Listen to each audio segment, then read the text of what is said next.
It's Speaking with Gravity, and I'm Kervin. Dr. Tawil Barksdale. I'm Taisha. Joshua Williams. You can call me Garvey. Let's go. And we are a mental health podcast that talks about how everything affects everything. We want to make sure that we get across to you. We want to make mental health comfortable to talk about and just give you information from time to time. Please remember the contents of Speaking with Gravity are for informational purposes only. The content is not intended to replace professional psychological care, professional advice, diagnosis, and or treatment. Please consult your doctor or other qualified health professional regarding your personal health. Do not disregard professional medical advice or delay in seeking care because of the content from this recording, this show. Utilizing this information provided is solely at your own risk. If you are in crisis, please call 911, 988, or your local emergency line. Josh, can you tell us about the Twitter discussion? Twitter discussion is coming from @DejaBad. That's @DEJABADD_. You get tired of building relationships and falling off, don't you? After a while, you just want to be alone. All right, never felt like that. You've never felt like that? Never felt like that. I've been burnt before, I guess. In Burnt? What you mean? Because that can take like many different. I can take that a lot of ways now. We got people watching. Yeah, I'm definitely not talking literal. Okay, I'm not talking okay. literal. But burnt as in a relationship, you know, somebody may have burned a bridge that we've had together. And I'm talking not just intimate relationship, but maybe even friendships or something like that. But I just feel like that's a part of life. You know, you live, you learn, you recognize, you take from that situation and say, all right, either I'm not going to ever let it happen again, or now, you know, they had that thing not too long ago on social media about red flags. Mm-hmm. Well, why do people know about red flags? They know about red flags because it's somewhere along the way, somebody presented this particular symptom or they presented this particular thing, and then it led to not necessarily a good end, yeah. I guess you could say. Yeah. So, you know, building relationships, I enjoy it. I enjoy meeting people. I enjoy connecting with people. And at the same time that you're building, the other thing is that you're, I just said it, you're learning.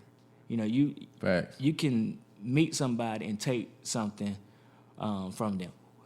Hence our guest today, because I had to take his class and I learned a lot from him. I ain't know him before last year. Was it last year? Last year. I didn't know him. Didn't know anything about him. But in in our interactions together, I've learned from him, and he's inspired me to some degree. Mm. Yeah. What y'all think about this? And the other thing too, man, when I'm looking at the stuff on social media, and Josh, make sure you stop me if I start talking too much, because I don't want to take over the podcast. But the other thing that I see, it seems like when people have a negative connotation to whatever they putting out, they get more likes, they get more views, it's retweeted more often. You know, if somebody had to say building relationships is great for networking, it's great for business, and we know this stuff. I feel like it would have got less. Would have got less interaction. Got less attention. And here I am discussing it right. in this manner. Because she had a negative tone. To me, it's a negative tone to this particular one. You get tired of building relationships and falling off. That's what happens. Yeah, I feel like it's something about conflict. I don't know. We want to solve a problem or something. I don't know. To me, it's like we're attracted to negativity sometimes. I don't know why. Part of it, I think we look for stuff to work on. Kind of. I got to put a little more thought into that, but. I don't know if we look to work on stuff. It just seems like we just focus on the negativity a lot. We do. You have to train yourself to do otherwise. Yeah, and I think for some people it can be easier to focus on the negative things or things that ultimately don't serve you, opposed to kind of doing the work to focus on things that can help you feel better or improve. I mean, it takes more work, and sometimes, again, we resort back to, well, this is comfortable, whether it's serving me or not. Not for all people, but so. And that's one of our societal precursors, though. I mean, if you really look at the news, local news, which I really don't watch it that much, but when you watch the local news, what's the first thing you see? Bad. You see who has gotten murdered, Yeah. who has gotten, you see all the negative things. So I think a lot of that is what you see in media. Yeah. So thus we kind of gravitate to that. But to go back to the relationship piece, I guess I can speak from being a divorcee that, that's probably one of the biggest failures from a standpoint of relationships. But to your point, you have to learn from those things and you have to be willing to grow. One thing that, I was a little bit over eager to try to get back out there after I got divorced. But one thing that I was, I'm commendable of myself about is that it didn't destroy my perception of institution of marriage and building relationship. So, I think to your point, you have to grow. You have to be willing to, and then your biggest successes come from your biggest failures. A lot of times, it depends on your mindset. So. All right. Let's go into QD of the hour so that we can set ourselves up for what we're going to be talking about today. QD of the hour, another version of fun facts. Information for you to be able to give to your friends, family, colleagues, coworkers, church members. Research supports the idea that early relationships and interactions, including those with teachers, play a central role in shaping children's behavior and social skills. Whether you know it or not, your students are likely mirroring your behaviors. And of course, they're talking about students, but, I like to think that goes across the board. Right. Oh, yeah. We see stuff that we like, and what do? We mirror it,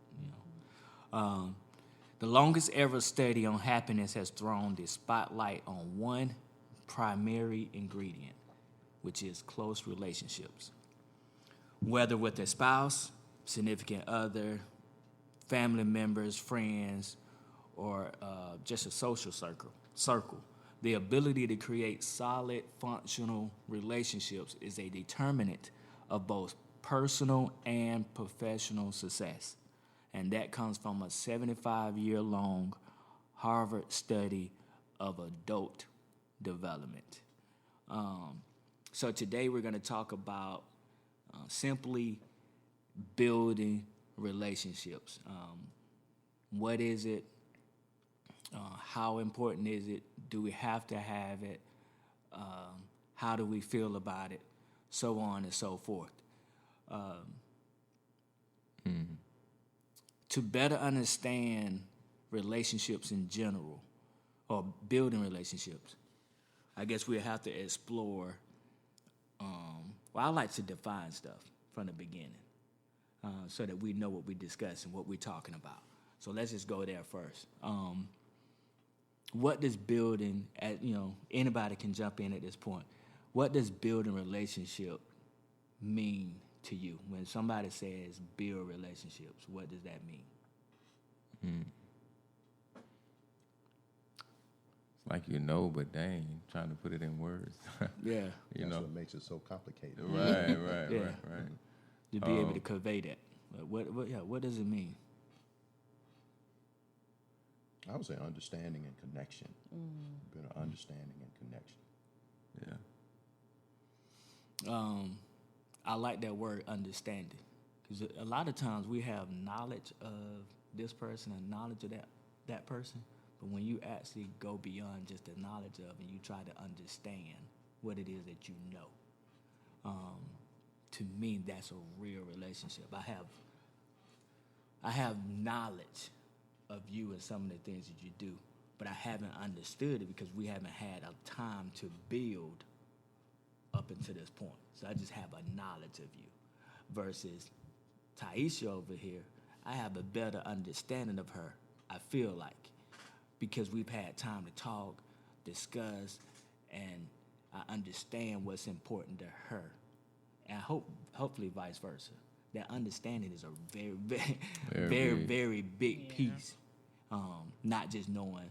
Because even when you think about it, like, Big companies, they feel like they have a relationship with their customers, right? But they just taking data. They just taking that knowledge of X, Y, and Z. They don't really understand why we moving or how we moving, but they taking the knowledge. So to some degree, they have a relationship, but it's not the relationship that we're talking about here today. I think you can have like a relationship where you don't have understanding too, and that's not a good one. Right. So you can have bad relationships. What you mean? Relationship, because I mean, I would define a good relationship as one we're talking about understanding, where you do have understanding, right? So to me, a bad relationship or a type of relationship that could be considered bad could be one where you don't have understanding. I don't necessarily think you have to have understanding for it to be a relationship, because to me, a relationship is just like a reoccurring interaction. You know what I mean? So we may be interacting, but it may not be positive. You know what I mean? You can have a negative relationship with somebody. So yeah, I just be aware of that. I would say, when you don't have understanding in your relationship, when the connection isn't built on understanding, you don't have that, because that can mean it's not a healthy relationship. Mm-hmm. Yeah. So how do we cultivate a healthy relationship? Ooh, that's the big one. How do we do that? Since you said you mentioned healthy relationship, and then you mentioned interactions with each other, but not necessarily understanding each other. So how do we cultivate it? How do we get to the point where we're not like this young lady that we talked about in the Twitter discussion, who was like, "Oh, I'm just tired of this," because it's falling off. Because I have relationships that I'm not a part of now that fell off, but it didn't fall off for a bad reason. We just, that person went somewhere else, I went somewhere else, or just life. I got 4 kids. I got a wife and 4 kids. I can't keep up with everybody. So it just kind of falls off. But how do we cultivate good, healthy relationships that's worth building? All right, so I'm going to give a disclaimer, because I'm halfway finished with my coffee. Okay. When I finish my coffee fully, you're going to be telling me to stop talking. All right? So once I finish, I'm halfway done now. You just got to jump in here and get in here. Okay, well, I'll jump in then. I think, first of all, relationships, time. You've got to invest the time. I mean, so that's kind of going back to Josh's point about, it's recurring. So you're spending the time. But then during that time, communication. You're respecting each other's style of communication, and then that creates a compatibility factor over that particular time, and that's where you build a connection. So when you talk about, first of all, investing the time, if you're not willing to invest the time, how do you achieve a healthy relationship? Mm-hmm. But then also the communication piece. But more so than that, can you respect how I communicate? Because that's what's going to create the compatibility, the connection. And to me, that's where your healthy relationship comes in. And just because the relationship doesn't go where, like, for example, with an intimate relationship, just because it doesn't go there doesn't necessarily mean it's a failure.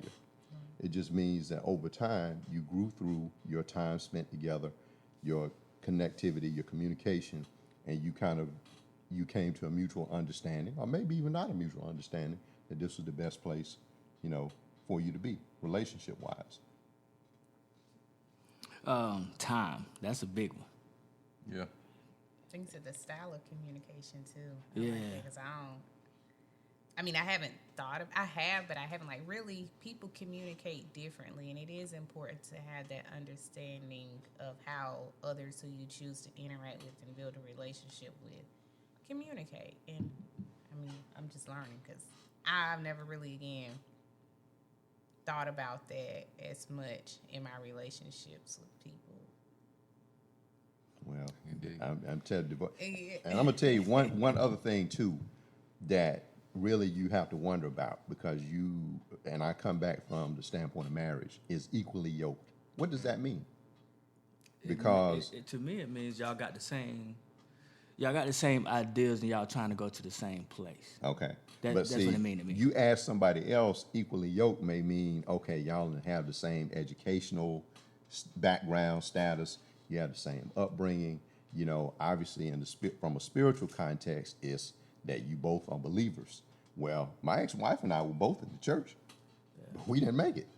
So you have to really ask yourself, what does that mean? But that's also the thing of the communication part, and just investing time to make sure that establishing the meaning behind the things you're doing too. That's real big, yeah. Establishing the meaning. Yeah. Yeah, like why are you even? Why do you want to have a good relationship? Why do you want to build relationships in the first place? You know, maybe asking yourself that. Because when I think about building relationships, like I don't know, my mind jumps to business for some reason, and not even just business, but just talking to people. You know what I mean? I've been around people who are like they just don't like people, or they just, you know what I mean? Almost like Shawty right here. After a while, you just want to be alone. But that's kind of, you know, that's kind of dangerous in itself. And I say why you want to build good relationships. That's one thing right there. You don't want to be alone. You don't want to be lonely. You know what I mean? Being able to identify with someone, connect with someone, like we were saying, it gives you that. You know what I mean? You think about people who don't have a person to talk to, or they talk to their dog. Or they gonna connect. They gonna connect with something. You know what I mean? We want to connect as human beings, and when you shut yourself off, it can be dangerous. So I think just encouraging yourself to always build relationships is a good thing. It's a positive thing. To this point about pets. Yeah. All right. Now let me look in the camera and say, I'm not knocking pet owners. Okay. Not knocking pet owners. Are you sure? Yeah, I'm not knocking pet owners. Let me say it again. I'm not knocking pet owners. But however, if you okay. look at how many people own pets now, okay, and how they're trying to personify pets as human beings, why is that? I mean, you have people dressing pets up like they people, all right, talking to animals. Mm-hmm. And to me, it comes down to the point of, all right, having a pet is cool, that's fine. But are you trying to use that pet to replace being able to communicate with your fellow man? Yeah, and with your fellow woman. Yeah. So that's the question I ask, because, I mean, pets have rights that, I mean, you can go to jail for neglecting an animal. Oh, yeah. Okay, fine, I get it. But there's some people who get off scot-free doing stuff to other human beings, but you do something to an animal, you go to jail. So giving animals that many rights, but then on top of that, if I see a pet owner who treats an animal better than they can treat their fellow man or woman, then that's where it sparks the question. Going back to the young lady from Twitter, there's a term called compassion fatigue. Okay. And I talk about it a lot with consulting, training, things like that. But in education, compassion fatigue deals with you want to see children and students do better. You want to see them do better. Yeah. But eventually you get burned out. You can. So you have people who leave the profession. Mm-hmm. You have people who now all of a sudden become what we say in restorative practices is not person, just whatever, do whatever you want to. Mm. So in this particular case, this could be that example of compassion fatigue where, I've tried this relationship thing. I've tried this so much and it just hasn't worked. So I'm just going to be to me. And look, at that point, they don't even have a good relationship with their job. Ooh. No. So you can have a relationship with something that's not human? Hmm. Can you? Yes. Obviously. Yeah. We can. But that's not what we're talking about. Yeah, you're trying to take us to the left. But I want to kind of hit on something you said about connections and then something you said about the pets. And I'm with you. Let me look into the camera as well. I'm not against pet owners either. But as human beings, it's vitally important that we have connections, mm-hmm. right? And so sometimes when they say in order to change a behavior, you have to replace a behavior, right? So a lot of times I feel like people are replacing their lack of connection to human beings with their relationship with their job, their relationship with their pet, their relationship with, you With hear people, social media, grinding yeah. and getting money. Yeah. They're replacing this We're doing that. with all of that stuff. Instead of, there's a study, We are doing that. I don't know how long ago it was, but it said 25% of Americans, I think it said Americans, had nobody to confide in. Now, when I'm doing therapy, I do look at people's support systems, their family dynamics, so on and so forth. But that's 25%. That's 1 in 4 people. Out of the 4 of us, if it's 25% is accurate, that means 1 of us feel like we got nobody to confide in. That's not a good look. You can talk to me, whoever. That's not a good look at all. So, why is that? And then I go back to what you were saying about communication. A lot of times people feel like they're not heard. They feel like that they're not validated. But are they not validated or are they not heard because this person was communicated with them, but not in a way in which they understood it. Mm-hmm. It was communicated but not conveyed, if that makes sense. Hopefully that was a clip. It's communicated, not conveyed.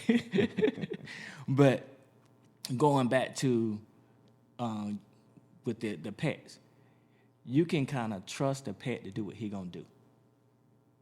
He's not gonna talk back to you. Exactly. Yeah. He's not gonna violate you, and if he violates you, he gonna violate you in a way that you're ready for it. Like a dog is gonna bite you, but they ain't gonna. They're not gonna tell on you. We're sensitive. Pets are predictable. Yeah, they're predictable. You can control that. Yeah. And then when you're talking about not being, that goes into anxiety, not being able to control certain things, right? So if I can't control it, I got anxiety about this particular relationship, or I just try to avoid it. That's what I said. We sensitive, man. We don't want to get our feelings. Who is we? I ain't talking, not necessarily you or me, but people like, if we can't control it, then it's like we don't want nothing to do with it. Yeah. We don't want our feelings hurt. We don't want to feel vulnerable. Yeah. So what's up with the control thing then? What's up with it? Yeah, what's up with the control thing? Because why is it that once because I think it was the last, one of your previous episodes, it was something about vulnerability. When you can't control it, then you're vulnerable. And we don't want to be vulnerable. We don't want to be vulnerable, yeah. So and when we go back to further defining relationships, a degree of that is vulnerability. You got to be willing to be vulnerable. Yeah. And understand that a certain part of that is not in your control. To control, what the person says, how they respond, whatever. So, but a lot of these dynamics that we talk about, even when we talk about the negative, it comes from society. Because society teaches us what? To be in control. Mm-hmm. Yeah. I mean, go to school, get a job, support yourself, but then when it comes down to marriage, building relationships and things like that, you can't control all that. Yeah. And you have to have a willingness to accept that, because that's a part of the love and relationship piece. That's a part of it. That's big what you just said. He said society teaches us to be in control. I think you got to be mindful of that. Yeah. And then when we get into a relationship, you can't be in control, because then you're demanding, or you're taking advantage of as a person because you're trying to be in. That's one way to look at it. You're trying to be in control. You got to figure out how to give way a little bit. Now, I guess that goes back to vulnerability as well. But even when I think about it, you say, why is control such a big deal? When I think about myself, if I'm not in control, I don't know how I'm going to respond in any given situation. And sometimes that response, I don't want it to make me come off as weak. So if I'm in a certain situation, it makes me feel embarrassed or hurt. I don't want to cry. If I cry, then I'm like, I'm weak. I can't control. I want to control it so that I'm looking in this. I'm presenting myself in a certain manner at all times. That's to answer your question. That's why control would be big for me, so that I could present myself in a certain way in any given moment. But when you say that, you understand how that could be potentially a powerful relationship. Yeah. Yeah, the control thing, because sometimes the relationship things, they hit you from nowhere. Yeah. And like you said, you don't know how to respond. So, but yeah, that kind of runs counter to relationship, because vulnerability means, hey, it's out there, and I just got to take it the way it is. It's like, it's what we want, y'all. We want to be in control, like that ego, right? Yeah. And you got to be really mindful of your ego. We want to be in control. We want to be on top. We want to be the winner. And you just got to be mindful, I feel like, that it's not always about that, you know. You're not going to be able to control everything. And sometimes when you're in those situations where you can't fully control everything, those are those moments when you grow. Mm-hmm. So just want to encourage people to not be afraid of conflict, not be afraid of, you don't have to always approach situations. I'm not saying approach situations where you put yourself in a vulnerable position. But when you're vulnerable, let's start to change our mindset of how we're looking at those moments. You know what I mean? Because like you spoke about it, when you're not in control, it's like you're not comfortable at all. But let's try to change our perspective of those moments. Let's look at those moments differently. Okay, how can I exist in this moment? How can I be present in this moment? And let's see what we find there. That's going to be really scary. It's going to be really scary, especially that first time.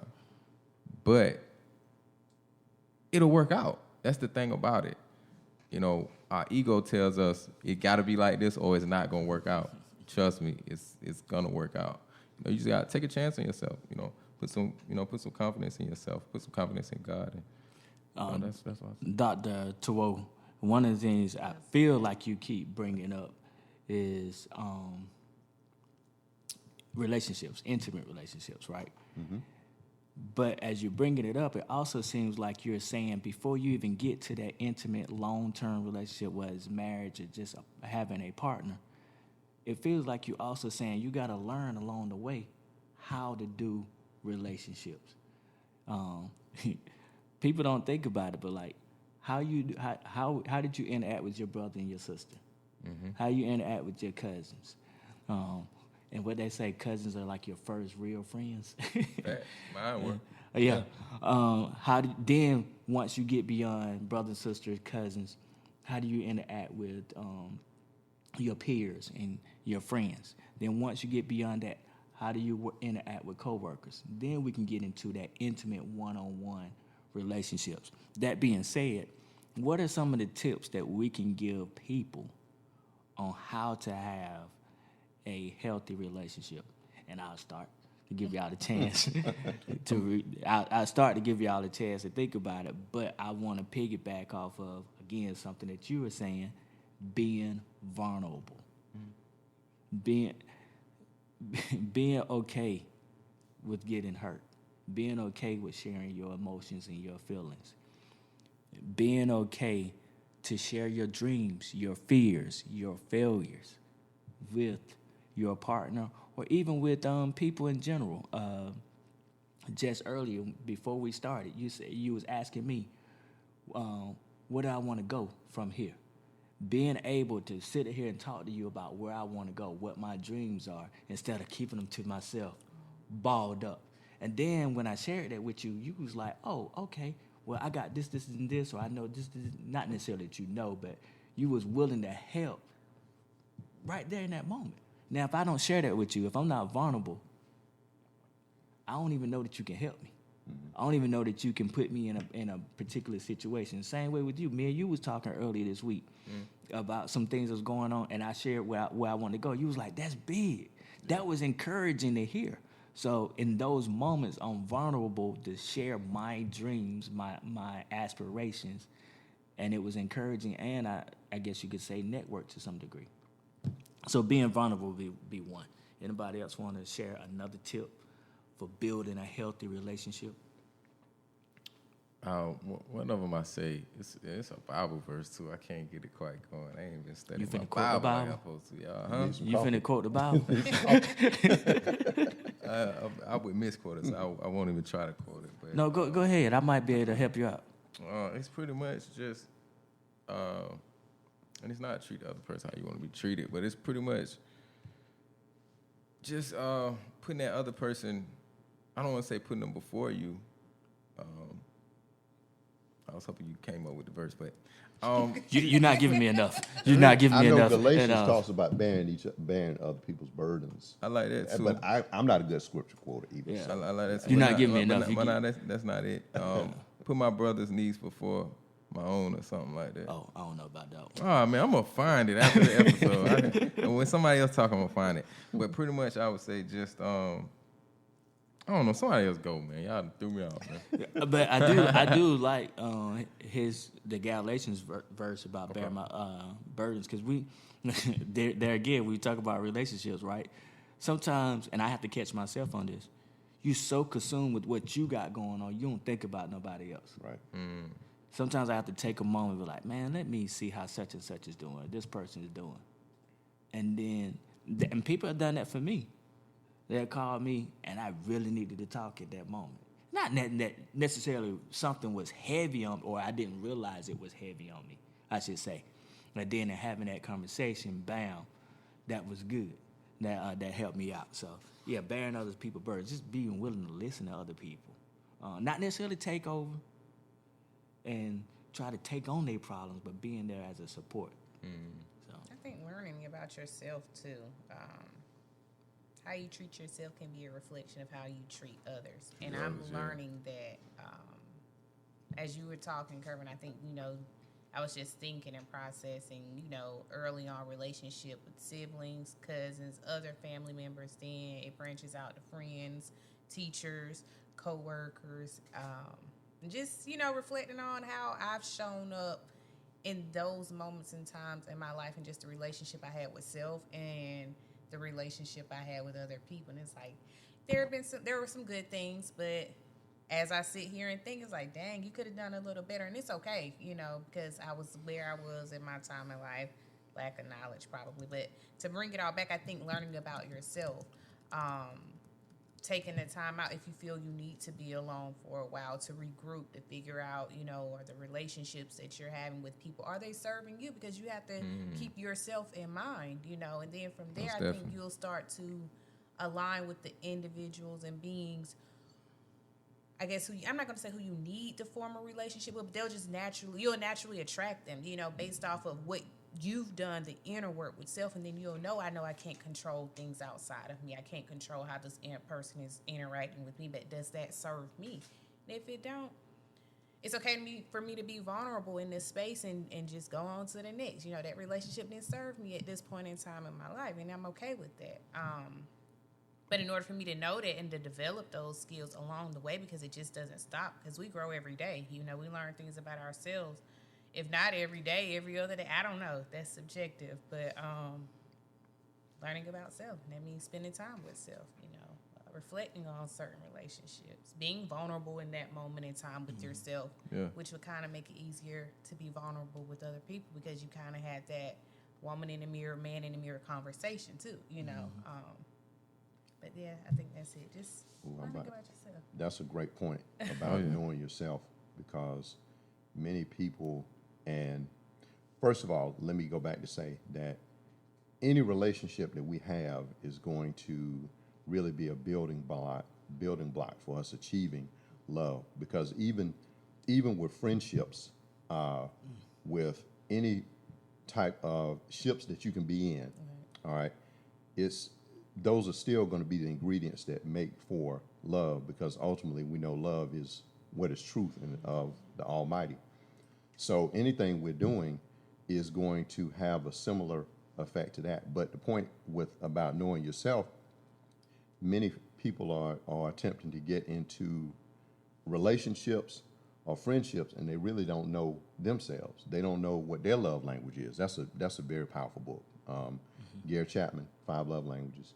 So you have to know what your language is.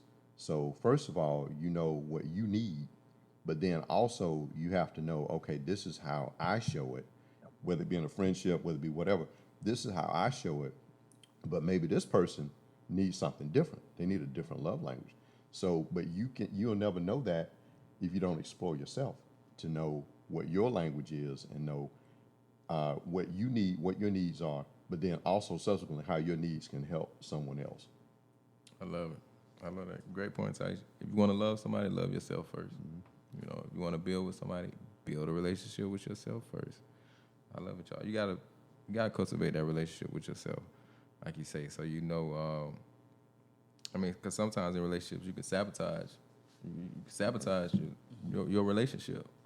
So if you have a good relationship with yourself, then okay, this is a moment where it's not my strong suit right here. I'm not strong in this area, so I might need to assess some things first before I continue going down this path in this relationship. So, but I also wanted to bring up. Did you find that scripture? I found the scripture. I always did. You found the scripture. Philippians 2. Philippians, okay. Philippians 2. Yeah, okay. I like Philippians. That's Paul, ain't it? That's my dog. But Philippians 2. The first part maybe not as applicable, but let nothing be done through strife or vain glory. I got to read the whole scripture. Second part. But in lowliness of mind, let each esteem other better than themselves. Okay. So that's kind of the point that I was trying to get to, is not really saying put nobody's needs over yours, but put them right there together. You know what I mean? I know you have to focus on yourself, right? But just saying consider that other person. Right. If you're trying to build a strong relationship with somebody, you have to be considering them very highly, and that means considering their feelings as well. It's hard for me to build relationships with people who just don't care, what they say, and sometimes I understand them pretty good, and maybe that's why the relationship will continue to exist. But somewhere down the line, depending on what kind of relationship you're trying to have with that person, if that's the person you're trying to be in an intimate relationship with, you can't be around that every day. That might be a person who you can only be around that type of energy, once a week or something like that, So depends on the kind of relationship that you're trying to build as well. And I thought the next verse was pretty cool too. Look not every man on his own things, but every man also on the things of others. So it's just a continuation of that, of considering the other person. And I think that's important in building relationships is being considerate. I think sometimes we get to the point where we feel like I have to do one or the other. Like I either need to focus on myself or focus on other people, which means not focusing on myself. That's not true. You can do both. As long as, I think in that situation, the biggest key is being honest. In certain moments, I can't focus on other people. Can't focus on them. I got to take time for myself. In certain moments, I'm at a position where I may be in overload. What I mean by that is, I do therapy every day. Mm-hmm. So come Saturday, I might not be able to do therapy with you. I don't want to talk like that. Yeah, mm-hmm. I might just need to go hide out and be with my family or watch football all day. And they have to consider that. Right. They have to be considerate of that. Yes, and I have to communicate it and be honest. So it's a lot. Yeah, it goes into it. All of these things play together. It's not like gotta understand. They connect. They really do connect. Everything affects everything. I have to have the ability to be able to communicate it or convey it. I have to be honest about it. And then I have to be self-aware to know that I need to sit down somewhere because I've been processing all week. But you can do both. You can do both. Did y'all have anything else? Because you piggyback off of her with the learn yourself. But you have another one you want to give, another tip for building a healthy relationship? I know you got a whole bunch in you, so I want to make sure you share this. Honestly, I think the pillars, the foundational columns are not that broad. Mm-hmm. But I want to delve deeper into this communication thing. Okay. Because even with what Ty was saying about knowing yourself, you have to be willing to communicate.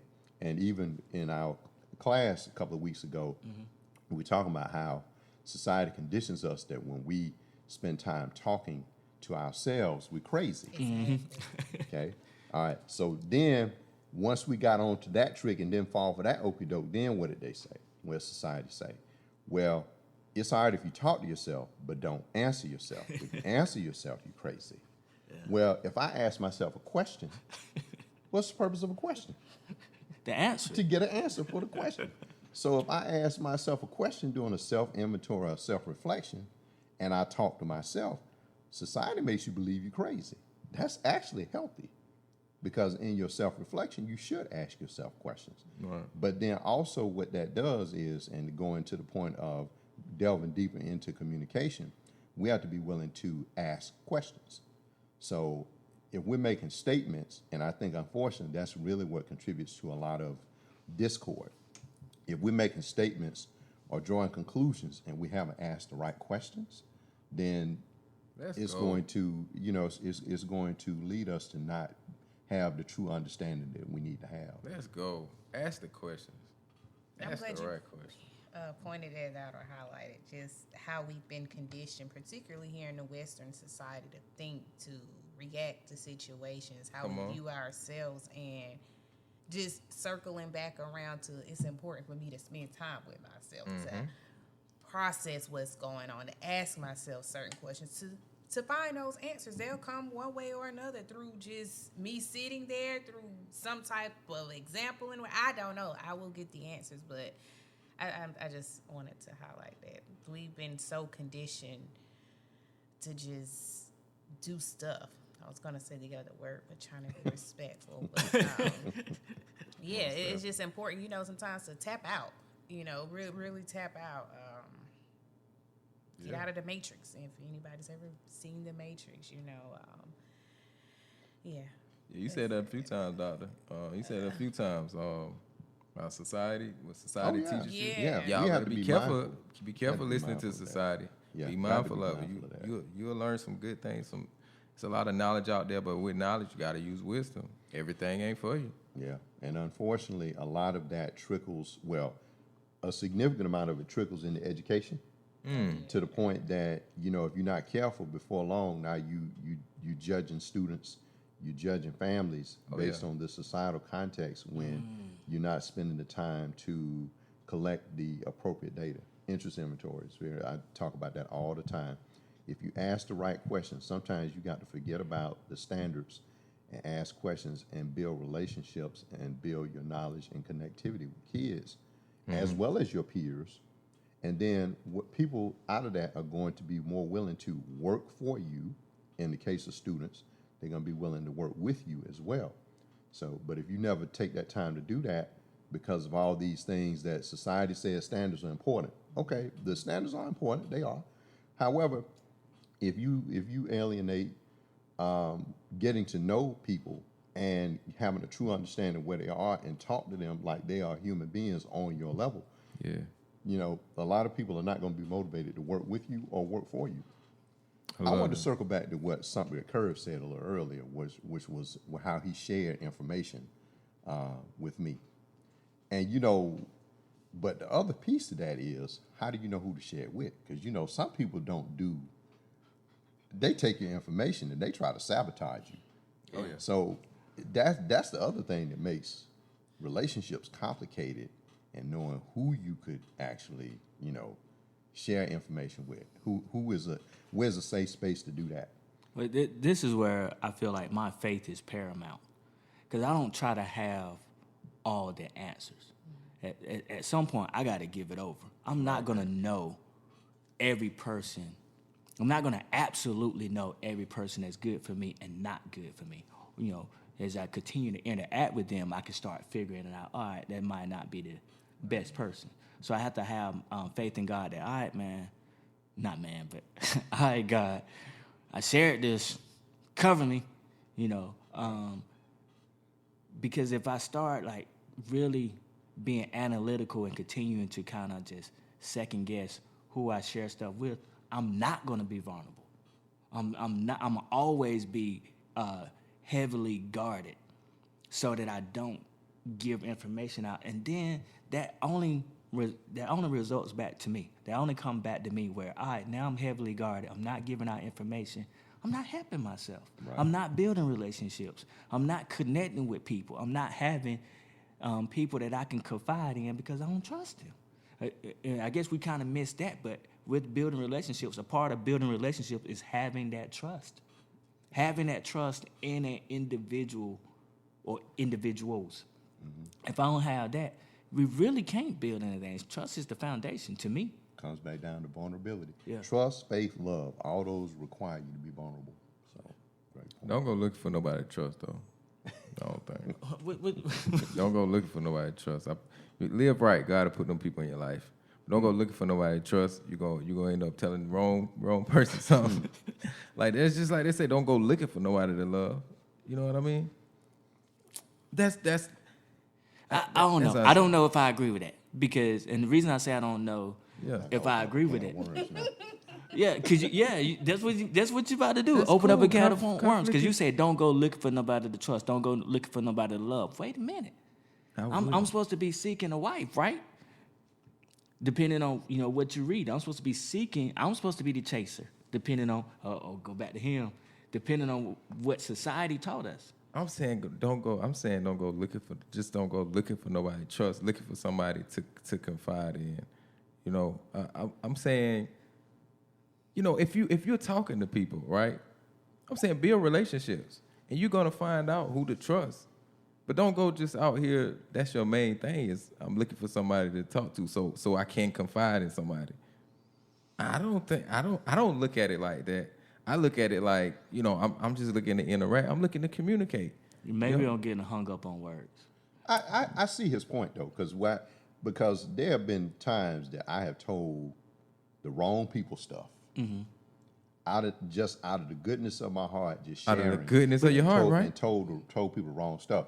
But to your point, the discernment, having the discernment to know, but it's still complicated. It's really complicated to know who, because sometimes everything that glitters is the gold. So everybody that's giving you that cheese, that smile, Right? they're not necessarily, they're not well intentioned. Right. So that's the part that makes it the complicating part. But then trust and discernment, I get that part as well. So. And that's what I'm saying. Just be mindful going out here. Just be careful, going out here. If you watch this episode and you like, man, I want to build relationships. I need somebody that trusts me. And you get out here and you talking to people and you start telling them stuff like trusting a smile. You know what I mean? Like the doctor is saying. I guess I could see because even. You gotta test the spirits. What did we hear growing up? Don't trust nobody. Yeah, right. You gotta try the spirits. Yeah. And I was saying that you got to be vulnerable. And I am saying, in order to build relationships, you got to have trust, right? And I have said to my kids also, don't trust nobody. But going back to your point, Josh, the way it takes time. It does. It takes time because when we first met, you probably would have shared that with me. No, Right. definitely would not have. So it took Definitely the not. time for us to collaborate, communicate to the point where you felt comfortable enough to share that with me. Because I don't think I would have gotten that from you a year and some change ago. Nah, you wouldn't have. You wouldn't have. And in my mind, I probably would have said, he don't know what to do with what I'm about. Not necessarily that I didn't think that I thought in that moment that I felt like you knew what to do with it then, but it's just like, oh, okay, he good people. Right. So I can share it. I don't know, man. It takes time, man, like you said. The more we talk, the more I'm like, God darn, I'm a book of wanna go 2 contradictions. hours? No, I don't Let's want go to 2 hours do. then. But I think that's why Tupac was one of my favorite artists because I always felt like he was a walking contradiction. But we all are to a certain degree. We have these beliefs. Are we?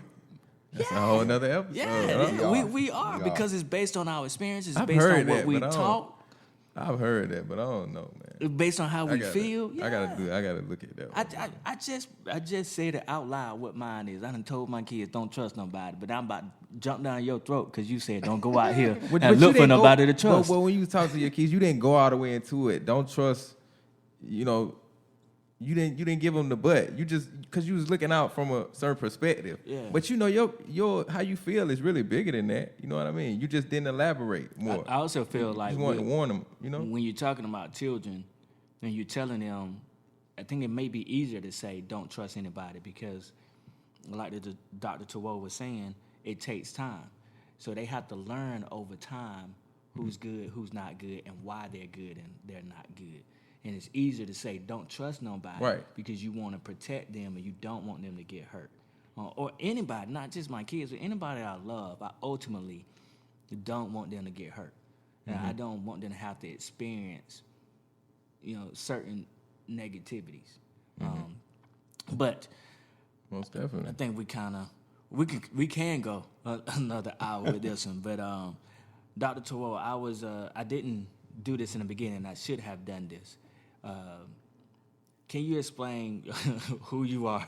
You've been here on the whole episode. Who you are, what you do, Sure. What things you have that's out there that people that want to know more, get in contact with you, how they can get in contact with you, how they can know more about you. Can you share that at this time? Okay, thank you for that opportunity. And I don't start any time that I do this, I have to give my boy, Alon Barksdale, a big shout out. Alon is Shout out Alon. Yeah, he's a what's up, Alon? He's a What he sophomore do? in Susquehanna University, Selinsgrove, Pennsylvania. Plays basketball for the basketball team there. So I one time I was speaking and I didn't acknowledge. I said that would never happen again. So I always start with that. So what's up, Alon? Big shout out, hanging there, my man. That's big dad vibes right there. That's dad vibes. So, but from me, I am a district behavior interventionist with Lawrence School District 55. Also, I work in recruiting for the district as well. Just to me, people don't see the connection, but we got to make sure we're putting the right people in front of kids and in front of families. So that's the connection. And when we talk about behavior is more than just getting the kid to conform. It's also about the behavior of administration. It's the behavior of the teachers, of the parents. So it's a holistic thing. So that's really where we're trying to go with that in Lawrence 55. I also do district trainings with professional crisis management with the district, which is building relationships, building community. Also, International Institute of Restorative Practices. I'll be doing a training with them in Oregon next week. And then from a standpoint of what I do independently, I also do consult work as it relates to working with students, working with schools. And all of my work centers around building community, building relationships. I've authored 2 books. The first one was my dissertation. Essentially, it was Equitable Schooling for African American Students. But then also my second book is First Things First, Putting Students Before Standards, a practical guide for building positive and engaged learning communities, more so for the educational community, but also for parents as well. As I said earlier, standards are important, but we can't forget the main thing. The main thing is we're people first before we're standard with people. So those are some things out there. On Instagram, I'm Dr. TJB. LinkedIn, just Terrell J. Barksdale. And then you can also visit my website, infinityaspirations.com. If you have any questions, anything related to some of the things that I work with schools and organizations as well as individual families on. I got to go find you on Instagram. Hey Doc, what's your first name mean? Okay, it's Nigerian. The Nigerian I word love is it. Thayo, which means first of twins. Now, you have to ask my mom about that because I'm not a twin. Okay? But what I did was my son's name is Alon, but his middle name is Tuwo. So he's my twin 29 years later. Okay. 29 years That's removed. dope. So now I got a twin, but it's just 29 years later. Okay. Yeah, but it means that Nigerian word is Thayo, and it means first of twins. Are you Nigerian descent? No. Well, not that I'm aware of. Not that I'm aware of. I just know my mom she has friends who, were into African names and things like that. So that's where it came from. As far as I've researched it now, I haven't done the Ancestry.com and stuff like that yet. And as far as your book is concerned, they can get your book directly from your website, or they have to go like Amazon or something? Yeah, the book is on Amazon. It's also Barnes & Noble as well. But you can also, you can email me at infinityaspirations@gmail.com. But if you go to my website, it'll give you like ordering instructions or ordering directions for both of the books. All right, just want to make sure I got that out there because they'll be able to see it on YouTube, or if we drop in some clips or something like that. Go get that. Okay. All right, so thank y'all for listening to us on this particular episode. Subscribe to definitely. Speaking with Gravity on Facebook and Instagram. And guess what? We got a TikTok now. Hey. So we're on Facebook, Instagram, TikTok, working on some other stuff. But we'll put that in the show notes. For all your event needs, check out 61 Event Rentals. We'll link them in the show notes as well. Reach out to Ms. Carpenter on Kodak Ready Consulting. We'll have that in the show notes. And then myself with Gravity Counseling Group, we provide individual, family, and couples counseling. So you can just look up Gravity Counseling Group. You'll go to the website, or we're on various platforms. Shout out to Mr. Winston, who is behind the camera with our audio and visual production. Check him out on winstonjstewart.com. Let's go. Again, thank you for Big taking the dog. time to listen. You could be doing anything in the world right now, but you chose to listen to us, and we appreciate that. I'm a therapist, but this isn't therapy. It's a podcast. Hold on. Don't cut What- me out now. wait a Let's minute. talk about it. Well, he bad about that. Man. He got a little habit of that, y'all. I don't know Go what's ahead, man. going Go on. ahead. Did Go you ahead. just have a birthday? Did you get a year older? Oh my God. He was about to hit the button to cut us off too. Go ahead. Huh? Go ahead. Yeah, I know he was. Yeah. We still airing, right? What's up, y'all? Let's talk about it, the platform, okay? Where we ask random people, we ask strangers the most meaningful, impactful questions that you can ask about life, about relationships, about purpose, about where they get their peace from. Very important questions that we feel like cause reflection and really cause a mindset shift of the culture. That's what we're here for. Check us out on YouTube. Yeah, let's talk about it. Joshua Garvey Williams. I apologize, man. It's all love. You know, I It's always all have my list right here, and But I like explaining it, though. I like explaining it. So. okay, I do not like you explaining it because you always take 45 seconds instead of 10. No, I'm just playing. Facts, though. Facts, though. Hey, thank you for taking the time to this. You could be doing anything in the world, but you chose to listen to us, and we appreciate that. I'm a therapist, but this isn't therapy. It's a podcast.